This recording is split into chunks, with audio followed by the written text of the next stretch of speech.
जय हिंद बच्चों। आज हम लोग इस लेक्चर के माध्यम से क्लास 10 मैथ्स में जो आपका छठा चैप्टर त्रिभुज है, इसमें हम लोग पढ़ने जा रहे हैं त्रिभुजों की समरूपता के लिए कसौटियाँ।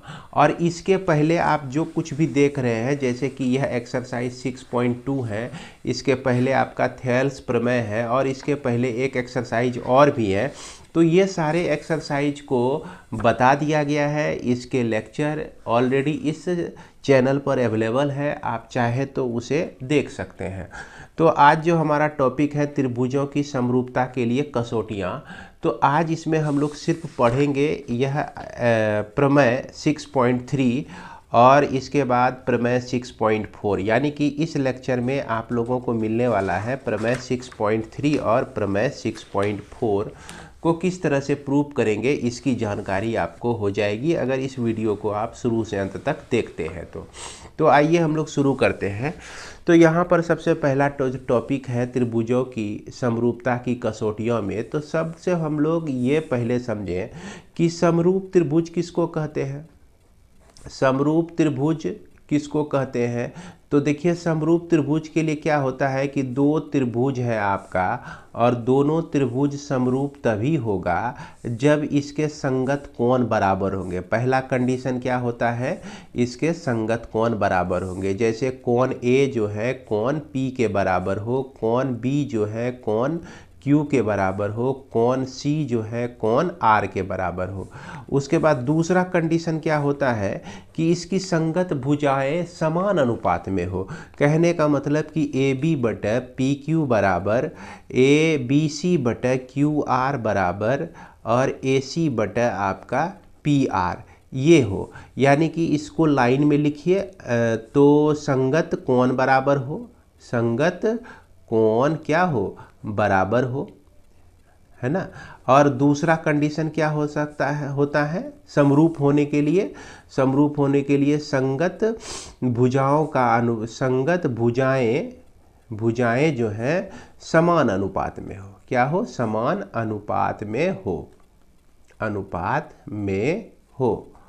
तो यहाँ पर एक चीज़ हम लोग ये जो कसौटियाँ पढ़ने वाले हैं, तो दो त्रिभुज अगर समरूप होगा तो इसके लिए कंडीशन देख रहे हैं, ये दोनों कंडीशन हमारा होना चाहिए। अब यहाँ पर क्या होता है कि मिनिमम हम लोग क्या क्या कंडीशन को देखकर बता दें कि ये दोनों त्रिभुज आपका समरूप है। जैसे एक एग्जांपल सोचिए कि आप सबसे पहला तो आप लोग क्लास 9 में पढ़े होंगे सर्वांग समता की कसौटियाँ। जैसे हम लोग पढ़े थे ASA, तो दो त्रिभुज होता है और दोनों त्रिभुज सर्वांग सम तभी होता है जबकि हम कोई दो कोण और एक भुजा, इसका दो कोण और एक भुजा बराबर अगर हो जाता है तो ASA कसौटी से सर्वांग सम होता है। SAS भी पढ़े हैं। तो यहाँ पर हम क्या देखते थे कि अगर एक एंगल दोनों साइड और एक एंगल आपका और ये दोनों साइड अगर इक्वल हो जाता है तो हम इसको SAS से क्या कह सकते थे? सर्वांग सम कह सकते थे। फिर उसके बाद क्या होता है, ये एंगल ये एंगल ये एंगल ये एंगल मिलाने की ज़रूरत नहीं होती है, ये साइड मिलाने की ज़रूरत नहीं होती है। कहे कि सर्वांग सम होने के लिए इसका तीन एंगल और तीनों साइड बराबर होना चाहिए, तीनों एंगल और तीनों साइड बराबर होना चाहिए। लेकिन यहाँ पर दो साइड और एक एंगल मिला के देख लिए, और यहाँ पर क्या देख लिए? दो एंगल और एक साइड हम अगर इक्वल देख लेते हैं तो हम इसको क्या कह देते हैं? सर्वांग सम कह देते हैं। यानी कि किसी त्रिभुज का 6 पार्ट होता है। कितना पार्ट होता है? 6 पार्ट।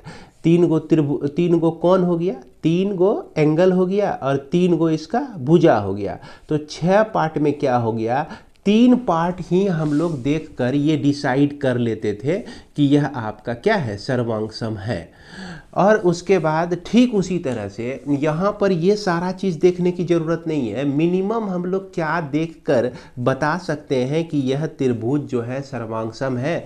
यही आपका क्या हो गया? कसौटियाँ हो गया। क्या क्या कंडीशन में जो है आपका यह त्रिभुज सर्वांग सम होगा। तो पहला कसौटी जो है हमारा AAA समरूपता की कसौटी। कौन चीज़ है? AAA समरूपता की कसौटी है आपका। तो इसको शॉर्ट में हम लोग जो है ए भी कह सकते हैं, ए रूल भी कह सकते हैं। समझ गए बात को। और उसके बाद दूसरा जो है आपका एस समरूपता की कसौटी, समरूपता की कसौटी। तो यहाँ पर ये क्या कहता है, एस क्या कहता है, ये आपका 6.4 प्रमेय पढ़ने से पता चल जाएगा। और ए क्या होता है, ये आपको 6.3 प्रमेय पढ़ने से पता चल जाएगा। तो अब हम लोग आगे बढ़ते हैं और देखते हैं प्रमेय 6.3 को। तो यहाँ पर आपका प्रमेय 6.3 में कहता है क्या कि यदि दो त्रिभुजों में संगत कोण बराबर हो तो उनकी संगत भुजाएं एक ही अनुपात में यानी समानुपाती होती हैं और इसलिए यह त्रिभुज जो है समरूप होते हैं। तो अब देखिए यहाँ क्या कह रहा है, यहाँ पे आपको कहा जा रहा है कि अगर दो त्रिभुज हम ले लिए, एक त्रिभुज आपका ABC हो गया है ना, ABC एक त्रिभुज ले लिए हम लोग, और दूसरा त्रिभुज जो है हम लोग PQR ले लिए। क्या ले लिए भैया, PQ और R। उसके बाद जो है इस दोनों त्रिभुज में क्या क्या दिया गया है, अब इसको ध्यान से सुनिए, थ्योरम जब पढ़िएगा ना तब समझ में आएगा। यदि दो त्रिभुज की संगत कोण बराबर हो तो यहाँ पर लिखते हैं कि माना कि ABC देख लिए, यही ABC हो गया, तथा PQR दो त्रिभुज है। उसके बाद जिसमें और इसमें क्या बात है कि कोण A जो है कोण P के बराबर है और कोण B जो है आपका कोण Q के बराबर है, कोण Q के बराबर है, कोण C जो है आपका कोण R के बराबर है। तो इसमें क्या सिद्ध करना है, तो सिद्ध करना है आपको, क्या करना है कि यह आपका AB बटा यानी कि उसकी संगत भुजा समान अनुपात में होती है। तो AB बटा PQ बराबर ABC बटा BC बटा क्या हो गया QR बराबर AC बटा क्या हो गया आपका PR।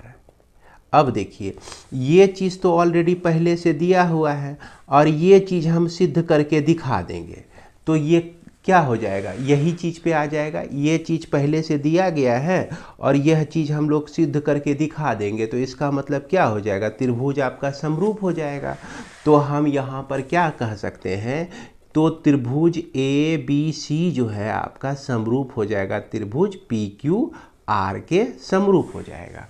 अब हम ये कोशिश करते हैं कि इस दोनों को की भुजाओं को हम लोग कैसे संगत समान अनुपात में दिखा सकते हैं। इसके लिए हम लोग रचना लेते हैं। रचना में क्या करते हैं, AB बराबर PD और ये हम मान लेते हैं D और E, ऐसे करके जो है यहाँ पर PD यानी कि AB के बराबर PD एक रेखाखंड हम लेते हैं किस पर, PQ पर। तो AB बराबर PD तथा यहाँ पर AC बराबर PE लिया गया। ओके, ले लिए हम लोग। तो अब यहाँ पर हम क्या देखते हैं कि त्रिभुज ABC तथा त्रिभुज आपका PDE में, इस दोनों त्रिभुज में हम ध्यान से देखते हैं।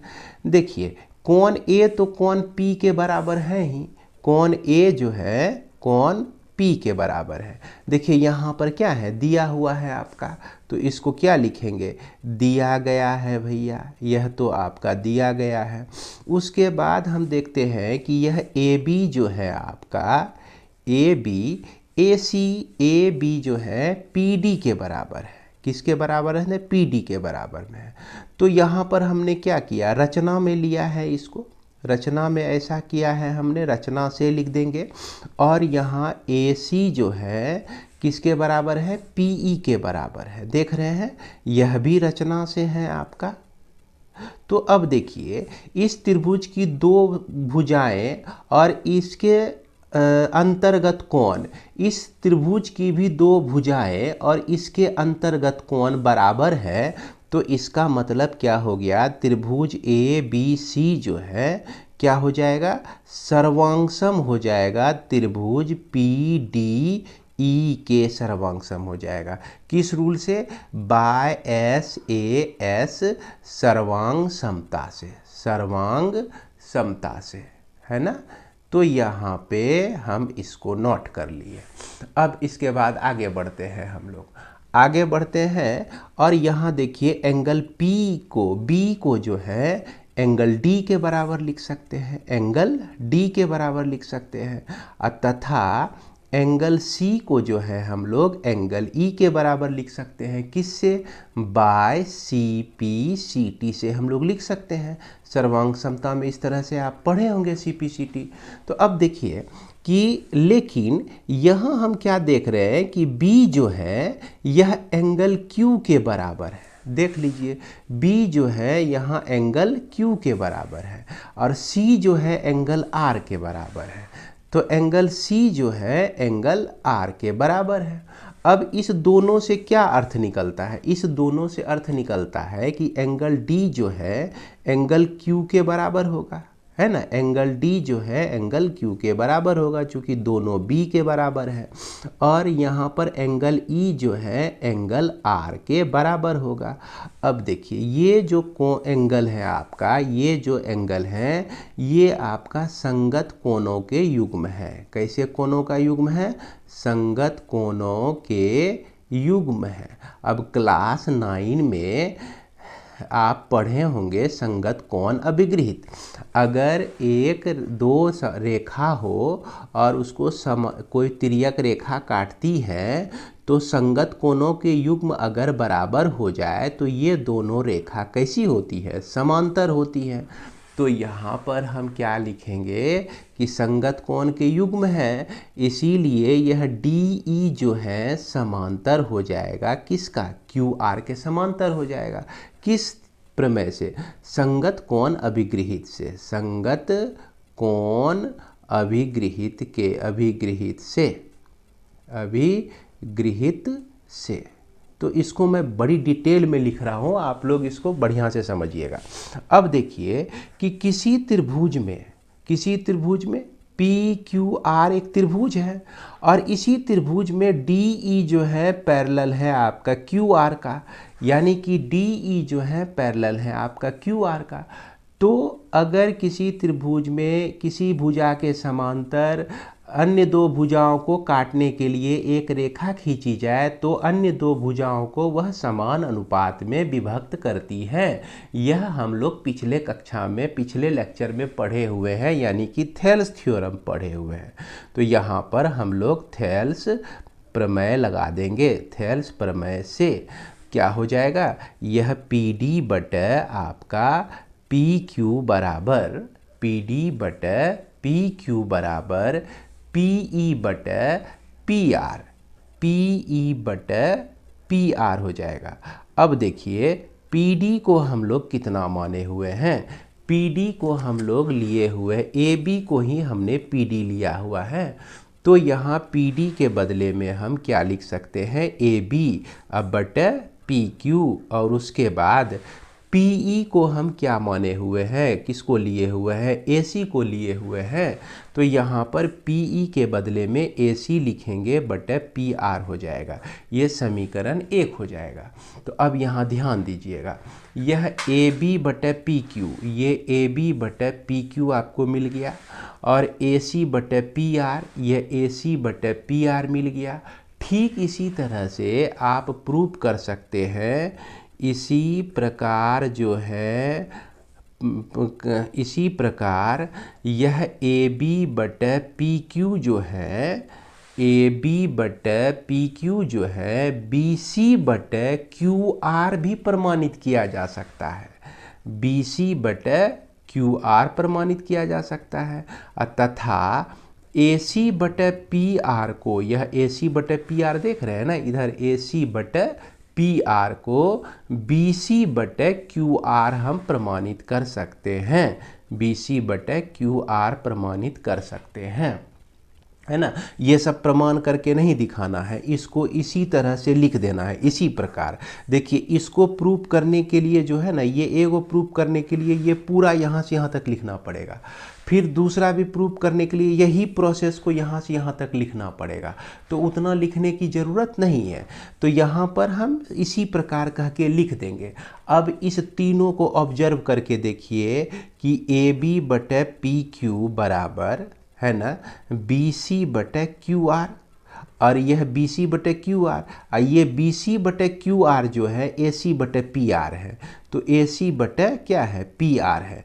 तो इसका मतलब ये तीनों भुजाएं जो हैं समान अनुपात में हैं। यही चीज़ तो हमको यहाँ पर क्या करना था, प्रूव करना था, यानी कि तीनों भुजाएं समान अनुपात में हैं। तो अतः हम कह सकते हैं कि त्रिभुज ए बी सी जो है समरूप हो जाएगा त्रिभुज पी क्यू आर के। यही हो गया आपका प्रमाणित, यानी कि यह आपका थ्योरम 6.3 जो है प्रमाणित हो जाता है।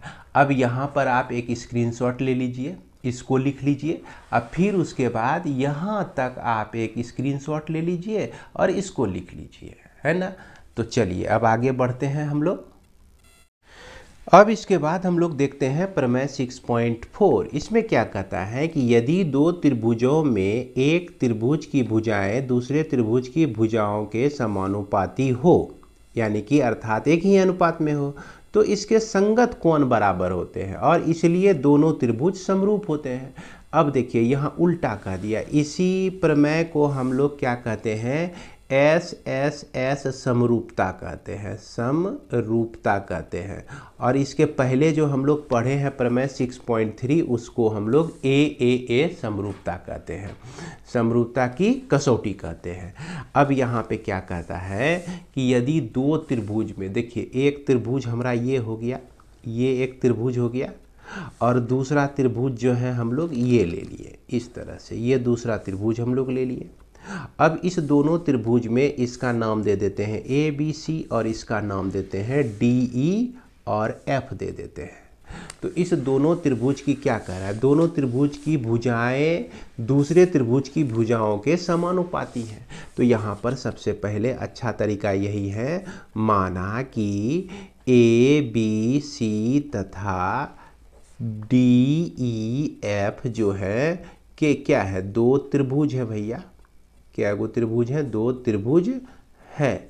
और जिसमें क्या दिया गया है, इसको लिखेंगे ठीक से, ए बी बटे डी ई, ए बी बटे डी ई बराबर बी सी बटे ई एफ, है ना, ये ई एफ हो गया।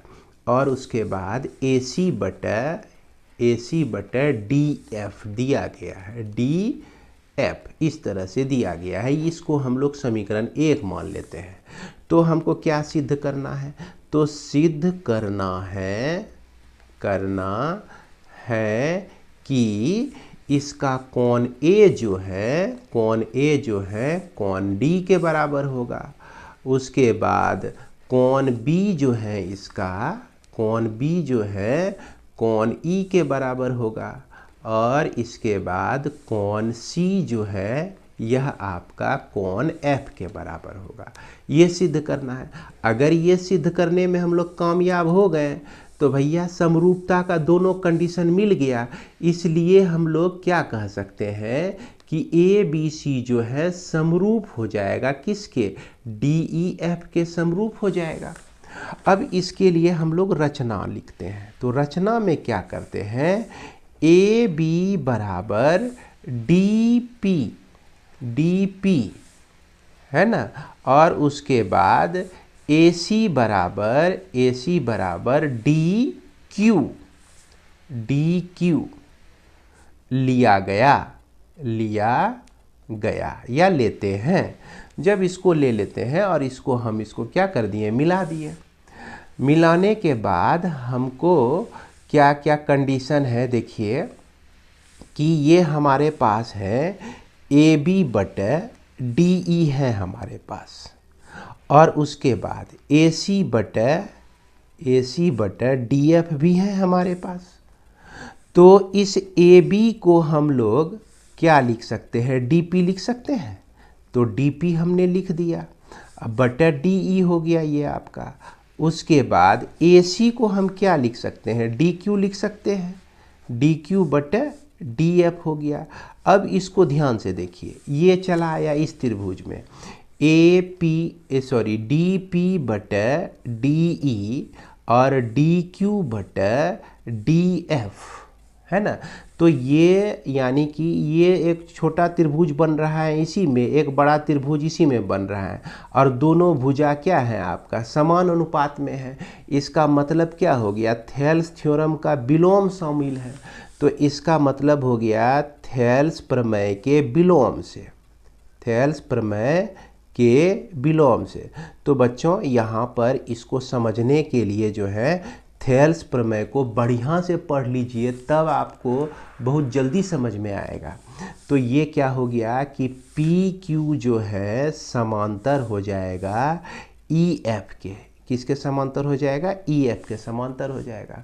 अब ये दोनों समांतर हो गया तो इसका मतलब ये कोण और ये कोण बराबर हो जाएगा, ये कोण और ये कोण आपका बराबर हो जाएगा। तो हम क्या लिख सकते हैं कि कोण P बराबर कोण E हो जाएगा, और उसके बाद कोण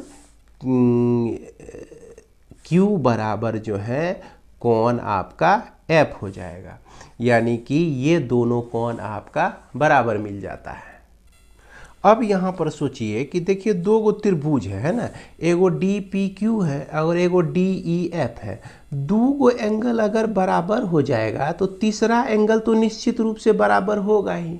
यानी कि यह जो एंगल है आपका D जो है, D इसमें भी शामिल है, और D आपका फिर छोटका वाला में भी शामिल है, और ये D बड़का वाला में भी शामिल है।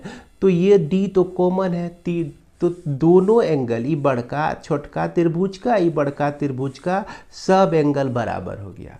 तो इस तीनों एंगल का बराबर होने का मतलब अभी हम लोग 6.3 में पढ़े थे ना, कि अगर आपका दो त्रिभुज हो, सभी कोण बराबर हो, संगत कोण बराबर हो, तो संगत भुजाएं जो होती हैं समान अनुपात में होती है।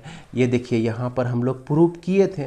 तो इसलिए ठीक उसी तरह से ये जो त्रिभुज है आपका DPQ में, तो DPQ जो है DEF के क्या हो जाएगा, समरूप हो जाएगा।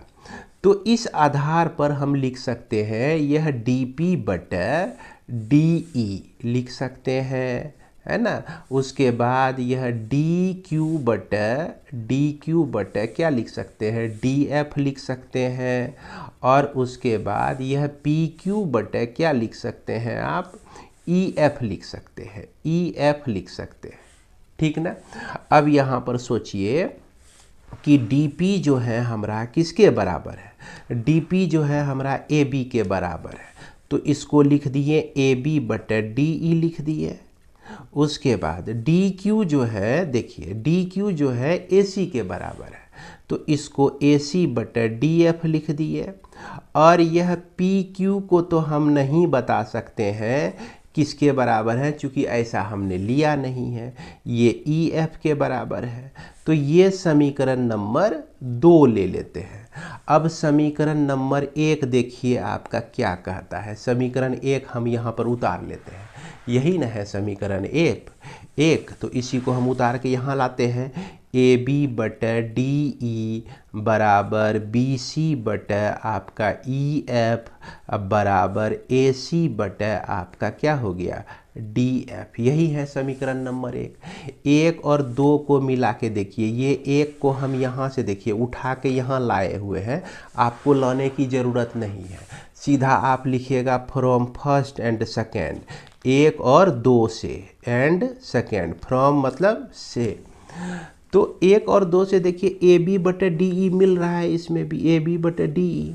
और उसके बाद देखिए यहाँ पर AC बटा DF मिल रहा है। तो इसका मतलब ये दोनों जो हैं, यह दोनों भी आपस में बराबर ही होगा।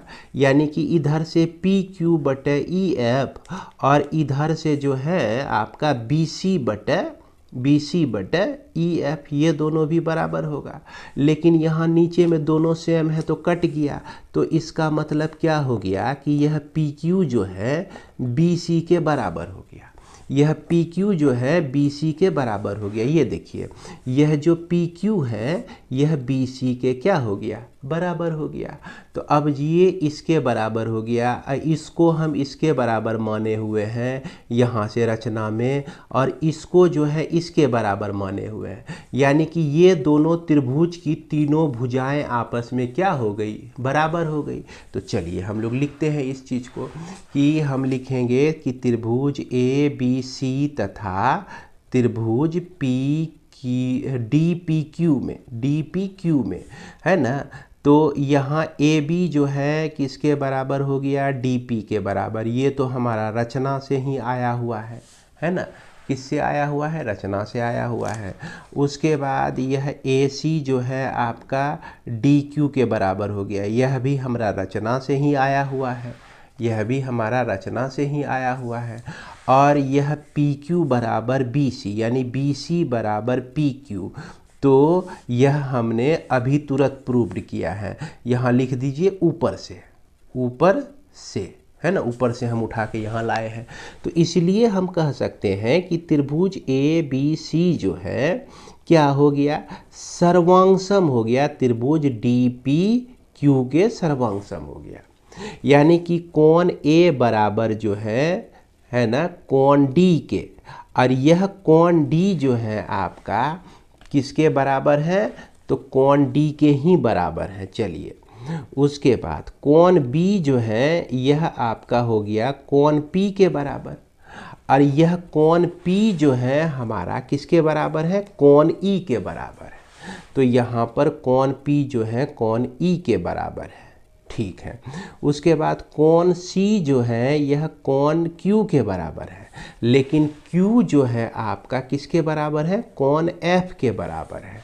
तो कोण F के बराबर है, इसका मतलब हो गया कि कोण A बराबर कोण D, और कोण B बराबर कोण E, है ना। अब P को अब भुला जाइए। अब कोण C बराबर कोण F, यानी कि यह तीनों कोण आपस में, देखिए यही चीज़ ना हमको प्रूव करना था, है कि नहीं, यही चीज़ हमको प्रूव करना था। ये तीनों कोण हमारा आपस में क्या हो गया, बराबर हो गया। इसलिए हम लिख सकते हैं कि त्रिभुज ABC जो है समरूप हो जाएगा त्रिभुज DEF के। यही हो गया आपका प्रमाणित, है ना। तो अंत में आपको क्या करना है, अब कॉपी में उतार लेना है। एक बार आप यहाँ से स्क्रीनशॉट ले लीजिए, उसके बाद जो है एक बार आप यहाँ से स्क्रीनशॉट ले लीजिए, अपनी कॉपी में डिटेल में लिख लीजिए, है ना। इसको हमने बेहद ही डिटेल में बताया है आपको। तो इसी के साथ मैं इस वीडियो को विराम देता हूँ। मिलते हैं हम लोग नेक्स्ट वीडियो में। जय हिंद, जय भारत।